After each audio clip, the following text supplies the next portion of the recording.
Hi, my name is Tanvi Dikshit. Welcome back to my channel. In this video, I am bringing to you a quick 2-day Pushkar itinerary. So let's get right into it. So first things first, let's start with how to reach Pushkar. Now what I did is I took a flight from Mumbai to Jaipur, which is about a 2-hour flight, and then reached Pushkar by road from Jaipur, which is about 130 kilometers, which takes you about 3.5 hours depending upon the traffic situation. Now, how to reach Pushkar will really depend on which part of the country you're coming from. If you're coming from Delhi, even driving down to Pushkar is a good idea if you're in the mood for a road trip. You can also incorporate Pushkar as a part of your Rajasthan road trip. You can reach here either from Jaipur or Jodhpur. So there are multiple ways in which you can reach Pushkar. There are also certain public transport options. You can reach Ajmer by either a train or a bus and then come to Pushkar. Moving on to how you can move around while you're in Pushkar. Now, let me tell you that Pushkar is actually a very, very small city. I think what the locals told me is that the entire city is based just around an area of about 3 kilometers. So, essentially, Pushkar is walkable. You can literally not have any kind of transportation available to you, and you can still manage to cover most of the popular tourist attraction on foot. Another and the most convenient way to actually go around Pushkar is to rent out scooters.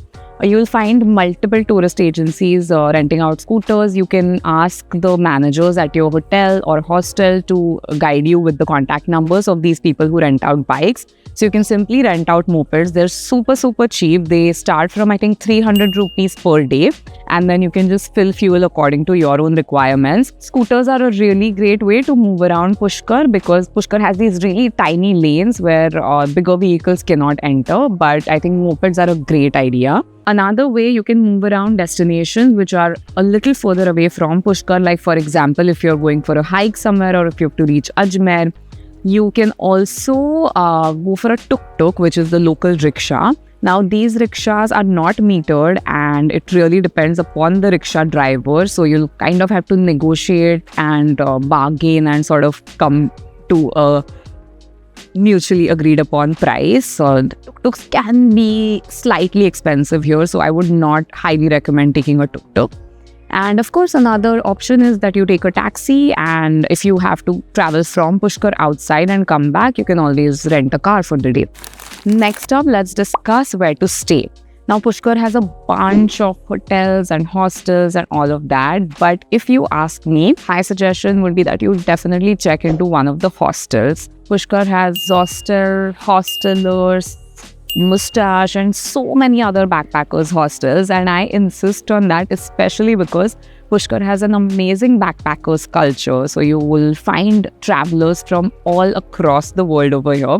So if you truly want to experience this side of Pushkar, I think a backpackers hostel is your best bet because here you'll get to meet people from all across the world, interact with backpackers, get an insight into their ideas about spirituality, why they travel here and all of that. Most of these hostels are super cheap and super comfortable. I stayed at this hostel called Mustache, and a 3-night stay cost me just rupees 1800, which I think is dirt cheap. Most hostels have all basic amenities like your dormitory beds, your bathrooms, Wi-Fi, hot water, and all of these amenities. So I highly recommend you check into one of the hostels. If you're not comfortable with that, you can always take a look at many hotels which are there across Pushkar. Moving on to things to see. There are a few things that you absolutely must not miss out on when you come to Pushkar.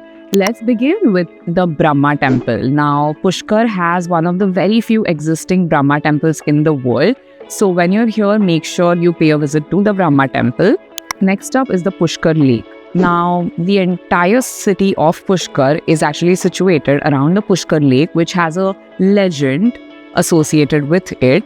So, the waters of the Pushkar Lake are supposed to be really holy, and bathing in these waters is supposed to purify all of your sins. So, make sure you go to Pushkar Lake. Now, the best way to see and explore the Pushkar Lake is firstly to take a parikrama, which is to walk all around the lake.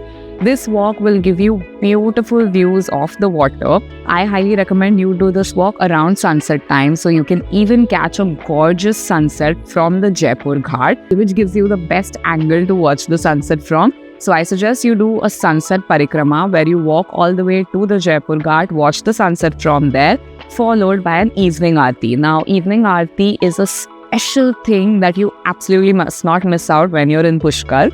I had attended the evening aarti in Varanasi, and the evening aartis in Pushkar are equally spiritual and positive, and they're just amazing. So these evening aartis happen at many ghats. I think the Pushkar Lake has 52 or 53 different ghats to enter it, if I'm not wrong. So these aartis happen at most of these ghats, but there are 2 or 3 important ghats where you can actually go to watch this aarti.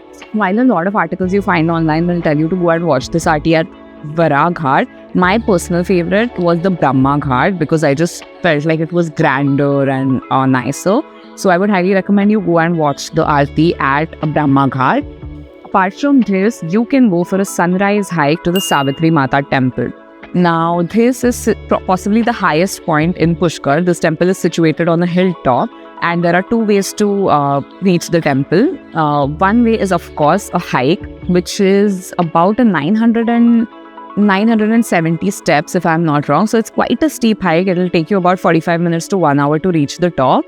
But the locals highly recommend that you do this hike either around sunrise or around sunset, because the hilltop will give you mesmerizing views of the sun either rising or setting. Another way, if you're not really into hiking or climbing, you can also take a ropeway, because there's a ropeway which will take you from the bottom to the top of the Savitri temple hilltop. So that's another way you can reach there, but don't miss out on that. Next up, you can go to this very interesting ashram called Alu Baba Ashram. So there is a ascetic or a saint called Alu Baba who stays somewhere around like a half an hour tuk-tuk ride away from the city of Pushkar. So he has a small ashram over there, and the special thing about this saint is that he eats only alus. Why? Maybe watch my other video to find that out. Another thing you can do while you're in Pushkar is visit Ajmer. Now, Ajmer is situated at a distance of about 14 to 15 kilometers away from Pushkar. It could easily be a day trip. Ajmer, as we all know, has the Ajmer Sharif Dargah, which is super popular and iconic. So you can also plan a short day trip to go to Ajmer and come back. Pushkar is filled with places of worship, whether it is temples or gurudwaras. So I suggest, if you love to immerse yourself in the spiritual vibe, you should definitely go temple hopping. You can go to the Rangji temple, you can go to the Savitri Mata temple, the Brahma temple. You can even go to the Gurudwara. The Pushkar Gurudwara is a beautiful white structure and has a really calming, relaxing, positive vibe. So I suggest you one morning you keep exclusively for temple hopping if that's something you enjoy. Moving on to my personal favorite part, where to eat when you're in Pushkar. Now, if you know me, you know I love to explore local food wherever I go. Like, that's the first thing I look for. So in Pushkar, you can explore both sides. You have a bunch of joints selling you great local food, and you have a bunch of really nice vegan, vegetarian, pretty fancy cafes. So you can take a pick or you can do a mix of both. Let's start with the local food. The 2 things you must not miss out on is kachori and malpua. Now, all over Rajasthan, you will get kachoris and malpuas and samosas and dal bati and all of that. But these 2 things were the most highly recommended to me by all the locals when I came to Pushkar. First up is their dal kachori. Now, there are 2 different joints which are super popular in Pushkar. One is Ukma ji ki kachori and the other one is Madhu ji ki kachori. So you can head to either one of these 2 joints.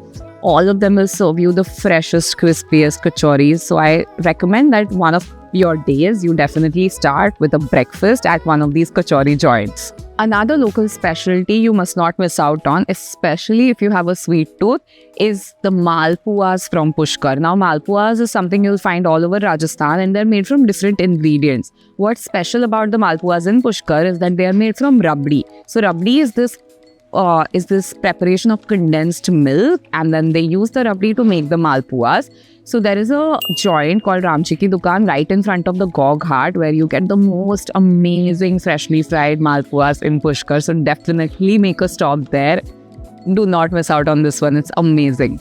Pushkar, because it's a religious town, in Pushkar you will not find any consumption of non-vegetarian food or any consumption of alcohol. So just be mindful and respectful of that. So you'll find a lot of cute cafes which are vegan, vegetarian. I'll tell you some names of the cafes that I personally really enjoyed. First up is Laura's Cafe. Secondly, Laughing Buddha Cafe. You have Unearthed Cafe, you have Cafe Lakeview, Honeydew Cafe, you have One Coffee Down. So all of these cafes, you can, they're sort of like all-day dining places. So you can either do a brunch or even go there for dinner. One of your days for dinner, I highly recommend you go to this place called La Pizzeria, which makes really, really good pizzas. So my top 3 recommendations would be Laughing Buddha, Laura's Cafe and La Pizzeria. But of course, feel free to explore because Pushkar has so many great cafe options. Moving on to what to shop when in Pushkar. Now, the Pushkar market is one of the most interesting markets I've been to in terms of like it has a really nice mix. So on one hand, you have your local Rajasthani traditional stores selling you like mirror work, ghagra cholis, bandhesh dupattas and all of that. And on the other hand, you have these hippie style stores selling you like printed boho dresses, you have neon painted t-shirts, and you have tapestries and all of these artsy things. So you can actually get a great mix of shopping over here. I personally picked up a couple of dresses, a couple of handmade diaries and a little bit of rose water because that's what Pushkar is known for. Now Pushkar roses are really popular. They grow this special variety of pink roses which are actually edible roses. So you'll find your gulkans and rose water and rose skincare products and all of that. So if you love rose products, you can even take back a few of those. So that was a quick 2-day Pushkar itinerary. I really hope this video was helpful for you guys. You can leave a comment and ask me any questions if you have. I'm pretty sure I've missed out on a little bit of information in this video, but feel free to reach out to me and I'll be more than happy to share any details. Also watch my other Pushkar videos. I have this entire Pushkar vlog that I've recorded, so please do watch those videos as well. And I will be back with more such videos. Until then, please hit the subscribe button. It'll really help me out. Bye.